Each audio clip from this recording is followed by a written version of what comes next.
Shunisini bitta ko'ray aka. Shunisimi? Bo'ldi.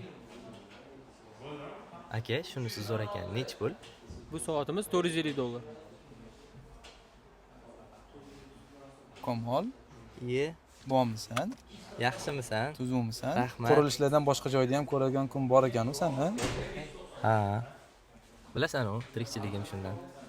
Buni qo'y, ishlaring yaxshimi? Uydagilar bu yoqlarda nima qilib yuribsan o'zi? Soat ko'rgani keldim. Bir adamlarga yaxshisini olib beray dedim. Soatlarni yoqtiradilar-da.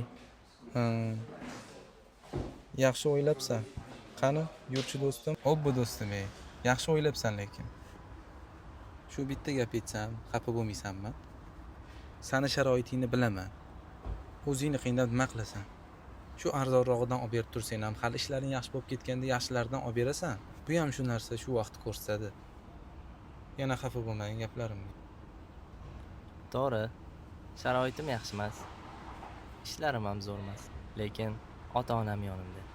Ertaga sharoitim zo'r bo'lib ketgandan keyin ota-onam yonimda bo'lmasa-chi?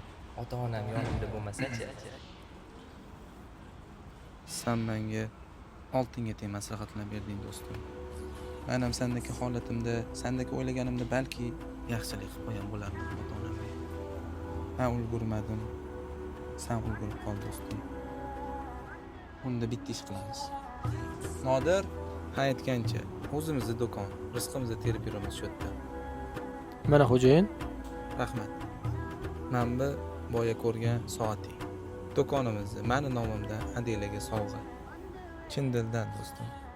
Rahmat do'stim.